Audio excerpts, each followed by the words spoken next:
Well, Gold Derby fans, she plays the hysterical drama teacher, Miss Jen, on Disney Plus's High School Musical, the series. I'm Sam Eckmann of Gold Derby, and with me is Kate Reinders. Thanks so much for joining me, Kate. Oh, thank you for having me.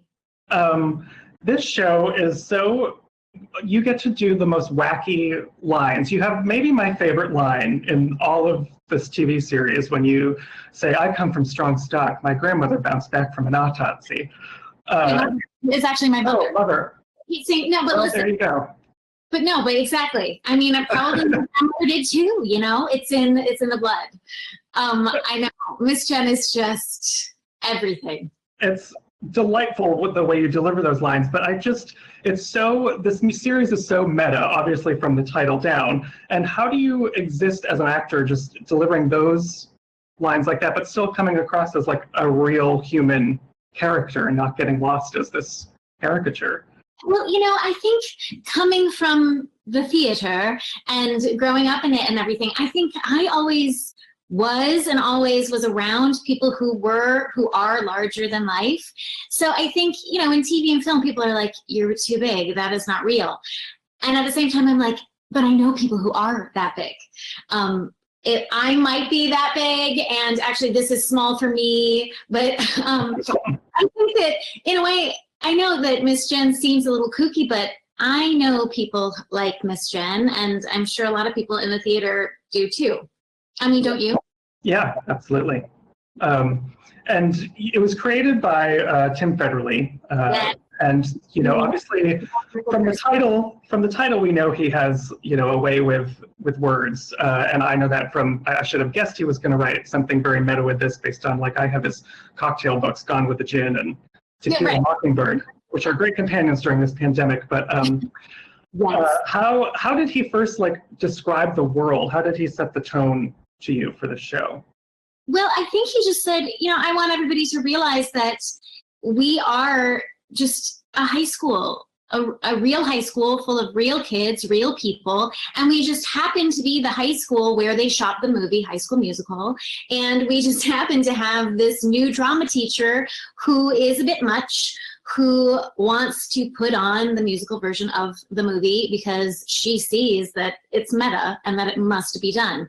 But his whole point was, you know, we're putting on the show, but we're not trying to recreate it. We're not trying to be those characters. I mean, we are those characters in the show. I mean, that was one of the problems too, because we all had so many names. Mm-hmm. So it was like, I mean, the kids did. So it was like Ashlyn, who's Miss Darvis, but who's Julia, but who, so, you know, whatever.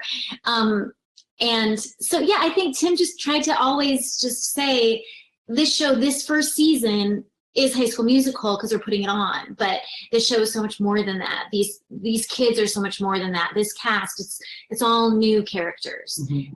And I think the kids are amazing, as you know. And I think the characters are all, he always says this too, that there are no like second, you know, like there are no B stories really. Like everybody is the star of the show. And he really wants to show that all the kids are the leads of, you know, their own life. Yeah. Yeah. Does that sort of the multiple layers and multiple names, this kind of self-referential aspect of the show, does that change your approach? Like, I know you have a lot of experience in comedic roles, but does that aspect change how you approached it going in? Oh, you know, I guess not for me so much because because people kept saying to me, like, are you the new Miss Darvis, right? And everybody had that, like, are you the new Zac Efron? Are you the new? And it was sort of one of those things where I think we were all like, we felt that pressure and we didn't know that people were watching us. But at the same time, we were like, but they're untouchable. Like, we're not trying to be the new anybody. We're just trying to be this new person that Tim wrote who loves that character from before. So I think, yeah, I mean, I guess there's like, not pressure, but there's a responsibility to show our love to the existing work. But we wanted to make our own thing, for sure. Yeah. And you mentioned all the kids before, and it's an interesting, I would guess it's an interesting dynamic for you because you're the drama teacher, but most of your scene partners are actual teenager actors. So what is that like for you? What is the vibe on set created out of that? Well, I mean, this is the thing. Yes, so we can say I'm the veteran, or we can say I'm the old lady. I'm the mom on set. But I feel like, so actually the dynamic on screen and off is a little bit similar in that, yes, I have more experience. I have learned lessons. I have made so many mistakes, and the kids, I don't know if they look up to me, but they understand that I do have, I don't know if it's also wisdom, but I can tell them about paths I've taken and things that I've done and all that stuff. But I do feel like, same thing with Miss Jen, like the kids are always teaching me, and just like the kids are always teaching her. So, and this is one of the beautiful things about theater, I think, too, because I got into it as a kid, but sort of in theater, age doesn't matter. Age is just a number, because in theater, it's where everybody, it's just, we are just a team all trying to create this magical thing together. And nobody really knows more than the other in terms of we're all trying to figure out this life together, Yeah. And you mentioned theater. You have a very large theater and Broadway background. Were you looking for a TV opportunity? Were you specifically looking for that? How did it come about? Thank you for asking it that way. I was just looking for a job in any way, shape, or form, as I'm sure lots of actors are. But is this my dream job? Yes. I mean, obviously, because it's a little bit of everything that I love the most. And I'm actually finding things that I love that I didn't even realize. Like, yes, like the fact that I get to play a teacher and be around these young kids. And I don't know when it happened, and Tim Federle and I have known each other for a long time, and we always sort of marvel at the fact that we're the adults, like, or really, where are the adults? And then we're like, oh wait, it's supposed to be us. So the change happened so quickly. I was the youngest for so long, and then all of a sudden, yeah, I'm not the youngest, not even close. I am really by far the oldest. But what was my point? I guess. I mean, it's wonderful. It's wonderful. Yeah. And you mentioned it being your dream job. I noticed because your Instagram would seem to say that you're a Disney nerd like myself, a big Disney fan. So did you have a pre-existing relationship with the original High School Musical? What was that? Oh, I sort of did, in that when I was playing Glinda on Broadway in 2006, okay, a while ago. Right? Yes, Donna Gasser and Eden Espinosa, but you know everything.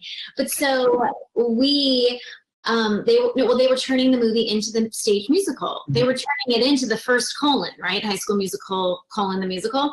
And so they got a bunch of Broadway kids to do a workshop of it. And so actually I was playing Glinda by night, and I was playing Sharpay by day for a few weeks as they tried to translate, the script into a theater piece. And that was really fun. I mean, two very fun parts. Yeah, giving you a little bit of prep for this one. I had no idea. But then when this came along, I was like, oh, I know that show. I know all those. Yeah, mm-hmm. Although, but now I was like, I'm not playing Sharpay anymore. Okay. Well, something about your character that you were talking about, I know people like this in the theater, is that Miss Jen tries to elevate these small brushes with success and fame and treat them as they're these much more exaggerated things than they are. I'm just wondering, did you create her? Is there anything within her that's based off of specific people you knew? Where did you come up with some of the stuff for her? Well, I think, I feel like most roles, they're so close to who we really are, like you're saying. So yes, I'm sure I actually have lots of influences that I'm not even aware of. I know my brother has nailed me a couple times in that I am my mother sometimes. Mm-hmm. So there's that. I think, I feel like Miss Jen, though, is just, she's this part of me, she's this side of me that I don't know if it's I'm so connected to who Tim wanted her to be, or if he's so connected to her within me, or if it's both. It's probably both.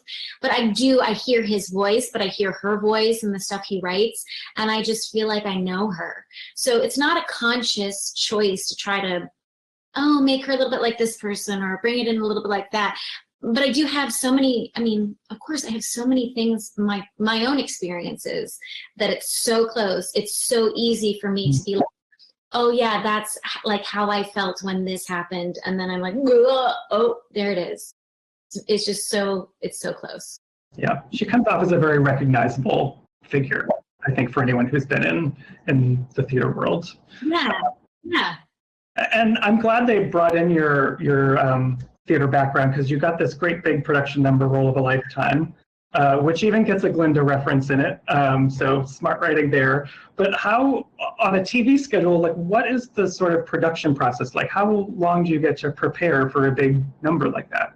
Well, all the numbers are different, but the kids definitely they carry that load way more than I do, obviously. But they will rehearse for, a week, maybe even more. The choreography, the music, they will have to do all that stuff ahead of time, and then they'll have to go to the set or to the school and figure out what the shots are going to be and rehearse there. And that's getting trickier, because before we were like, last year nobody knew what we were doing or that there was a show or anything, so it was very under the radar. But this year it's a little bit trickier, because people are like, wait a minute, what are they doing? Is that a new song? What's happening? So but of course now we're on pause, so we didn't even have that much time to get used to it.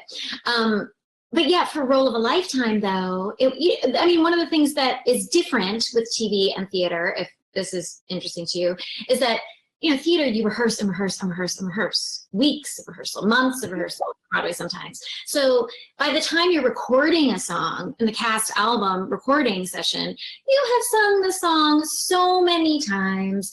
You could sing it not thinking about, you could sing it half asleep. You could, like, your muscles are literally, they know where to go. Every note, you figured out the perfect placement, all that stuff. And you tried it a different ways. And so it is a little bit tricky when, they send you a demo to rehearse with, practice with, sort of by yourself for a couple days. And then they say, go to the recording studio and record it. And I, being an old theater lady, at first too, I was like, I need some sheet music. And then Tim was like, getting you your sheet music, because he's awesome. And then of course I was like, I don't have much time to figure out exactly how I want to sing this, and I'm just going to have to try to make the most of it. So, and then you just go and you record it for half an hour. I think I recorded that song, and it was just sort of like, there it is. And now it's there forever. So it's different, but awesome, and I have a son. He's almost 3, and he was actually just singing Role of a Lifetime this morning. And that's just a whole different thing that, especially with a young kid, you can't bring them into the theater. I guess you could play the cast album or something, but it's something extra magical, I think, that he can watch mommy do her song. Yeah, that's awesome. Yeah. I know. And of course, I was like trying to make the video of him doing it, and then as soon as he saw me, then he stopped. They know. They just know. Yeah. Well, and I love that song, and that whole episode in particular kind of marks a turning point for her in a way, because to me, my reading of it, she kind of is able to recalibrate her dreams, and instead of her dreams crushing her, she just gets to sort of refocus that into something that is achievable and fulfillable to her. Is that accurate to say? How do you feel about it? That's how I feel. I feel like at the beginning of the season, right? She's there, and it's sort of, she becomes the drama teacher, not because she necessarily wants to, but it is more of things didn't turn out the way she wanted them to in New York. And so here she is. And of course, she's going to try to make the most of it and be the best teacher she can be. But there's that wistfulness of, this isn't what I'm supposed to be doing. I'm so much more than this, right? And I think you're absolutely right that that's the turning point where she realizes, wait a minute, whoever said this is less? Whoever said this dream is smaller? In fact, maybe this is a bigger dream, a better dream. I'm going to change lives here. And not just my own, but yes, especially my own. And I think in season 2, you will see more along that journey. And I think that's just, I don't know how you feel, but as I'm getting older, I mean, that's a struggle that we all, or not a struggle, but the lesson we keep learning. Hopefully we're learning it as we keep living.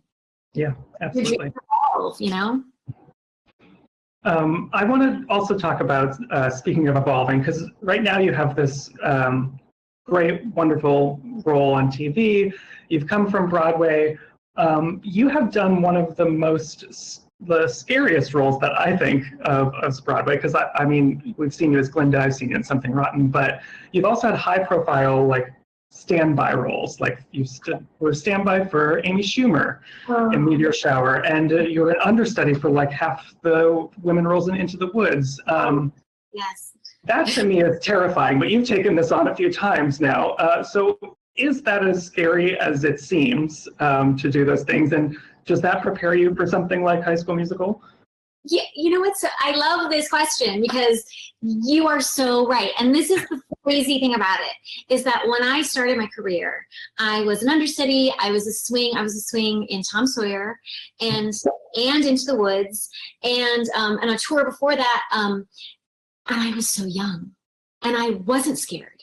In fact, I loved it. It was a challenge, and I was like, nailed it. Not like the show nailed it, but like really nailed it. But it was also like my brain was like working in this mathematical way where I was like, yeah, I got it. When I'm that person, I'm on for there. Like I go to 2, then I go to 4. But when I'm on that person, for that person, I'm 4 to 6, or whatever it was. But I just loved it, and I also was just so happy to be there that I would do whatever they wanted. But it is totally a different muscle, and I think that's why. I don't know if you've heard this, but people say like dance captains and swings and understudies, they get pigeonholed into those roles because they are so hard. And if somebody can do that, they're so valuable. So yes, when I was younger and I did that, I was like, great, that's fun. I love it. Then when even when I auditioned for Meteor Shower, I was like, can I do this? I think I might have a heart attack. I don't think, and then I thought, you know what? I mean, how do I say no? Of course I have to try it. And I had just had a baby, so I was trying to get back into the world, right? So, and like any job, yes, please give me any job. And I was like, this is a great job. I need to try to get this job. But I was terrified. And I just think as I get older, and it's so crazy because as you get older, you'd think this